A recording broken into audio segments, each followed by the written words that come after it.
This is the Superpowered Mind podcast for inquiring individuals who are tired of the struggle for peace, happiness, and clarity.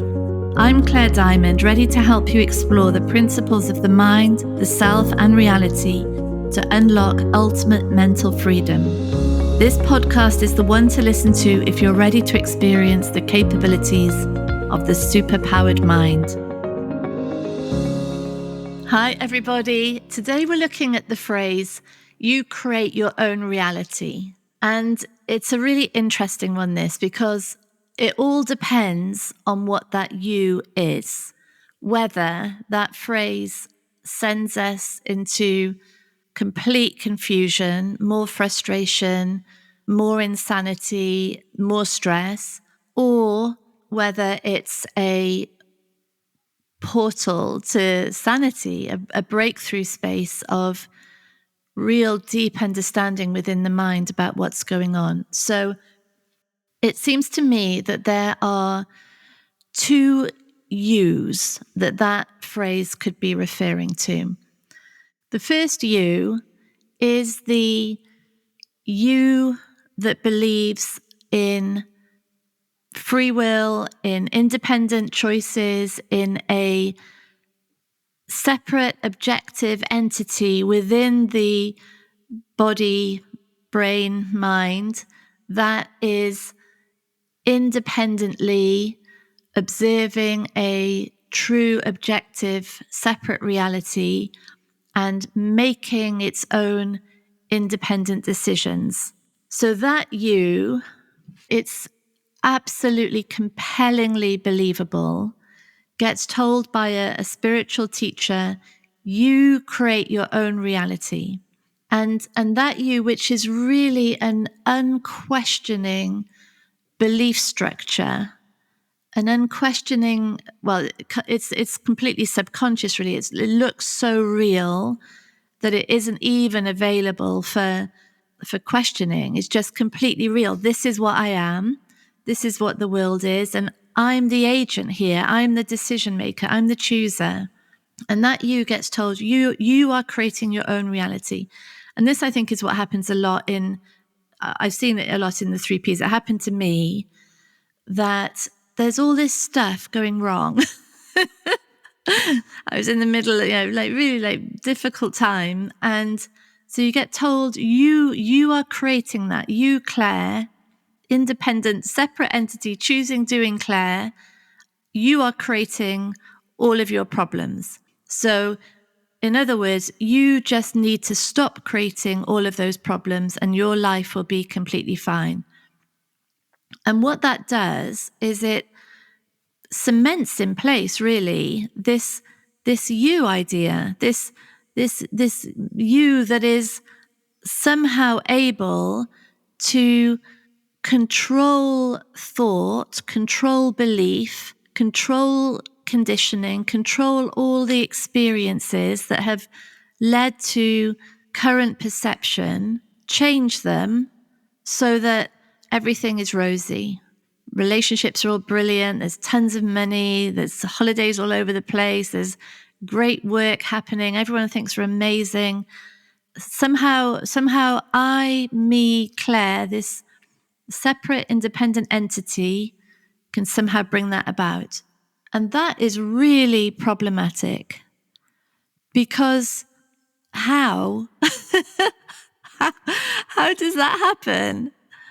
How does it happen? Because at face value, what happens is that is just more self-blame, more shame. We look out and see everyone else doing so well, like their lives just perfect. We're struggling, and it's our fault. It's my fault that this is happening, and I just need to find this magic switch to change out all my inner workings, and then I'll be fine. And so it creates more selfing. It creates more focus on that I as being able to control all experience. And it's a complete fallacy. It's a complete sleight of hand, misdirection, because that I, that you that believes in independent existence, independent decision making, in an entity that exists separate of conditioning and beliefs, it doesn't exist. It literally doesn't exist. So that you create your own reality is a phrase that sends that identified mind into more identification, more frustration and comparisons and shame at not somehow being able to change perceptions and mind and mental inner state so that everything is different. And that's really problematic. It's holding everything at a level of confusion that doesn't help in any way, and in fact makes everything much worse. So that's the you of agency, that it doesn't exist. It doesn't exist. And yet there is a you. And this is where it gets really interesting, because once the mind starts to engage with that phrase, you create your own reality, and starts asking, what is that you? What is the you and what is the reality and what's the relationship between the two? Now things get really interesting, because no longer is the focus on that illusory self that needs to make more and more effort, try harder, and then everything's going to change. Instead, when the mind is engaged in questioning, big questions, looking towards the truth, it's literally set free. It's set free of its claiming. It's no longer claiming. It's no longer grabbing hold of its beliefs to bolster some imaginary identity. It's now engaged in genuine exploration. And that is sanity for all of us. That is health of mind. And so now this exploring, inquiring mind is saying, well, what is that you? And what we can start to consider is that there is an experience of existence for sure. And this is why another phrase, you don't exist, just doesn't resonate at all, because existence is happening. Existence is there. Like that's going on. There is existence. There is consciousness. There is awareness, presence to an experience. There is life. There is intelligence. So that's known. And it's known that for consciousness, intelligence, life, existence, to have any content of experience, any sensation, any thought, for any action to happen, there needs to be a form. And the form is the body. So these infinite absolute values, consciousness, presence, life, intelligence, are localized in this form. And the form itself changes or appears as content within experience based on what's believed, what's been experienced. Like even saying this is a hand and moving my hand, the word hand, when was that learned by the mind? At what stage and in what context? And what millions of experiences in relation to the hand since then have created this momentary experience right now of hand. So the body itself exists as form, but the way it exists, the appearance of it, the form it takes within perception is completely relative, depending on the mind or the mental space in which it's perceived. So you create your own reality. The you of perception, the you of existence, the you of intelligence, the you of life, localized with this form, is where a reality arises for sure. But there is no independent you choosing, doing, controlling.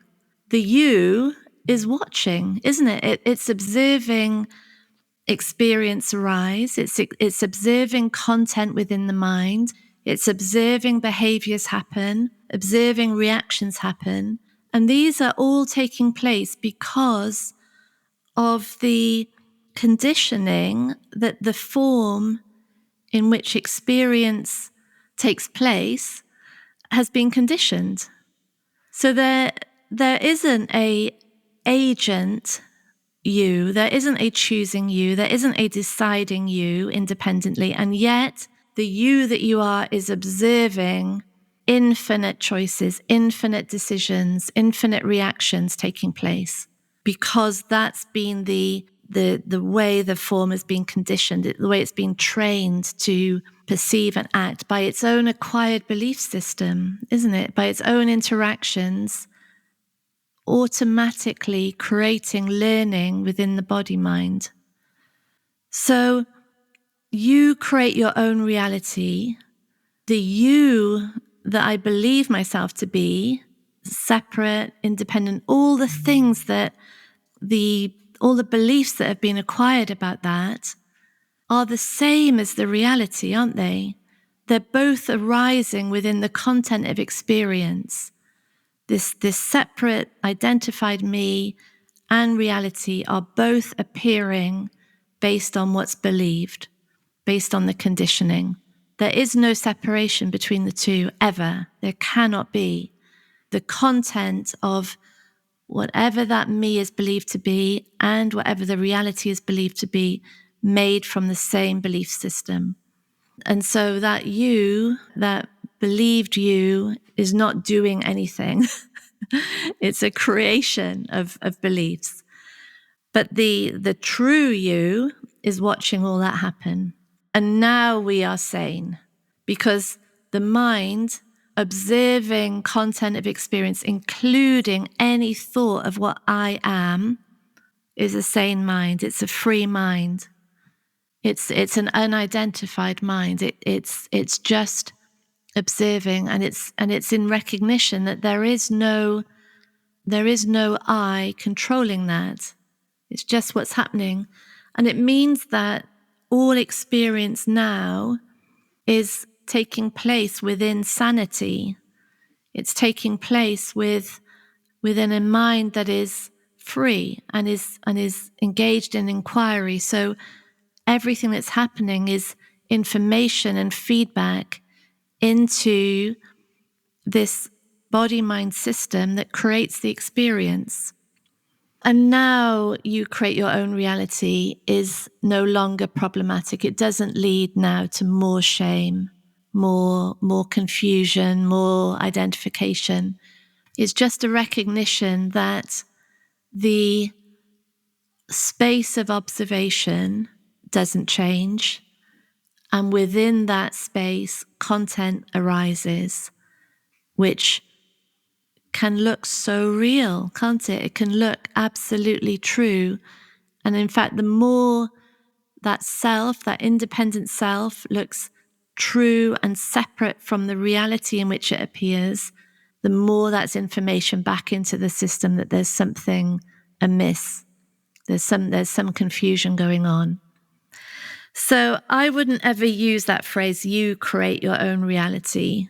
I think it's so much more sane and powerful to consider that the belief system of a separate, independent doer that makes its own choices, that belief system also creates the reality in which that apparent independent decider appears.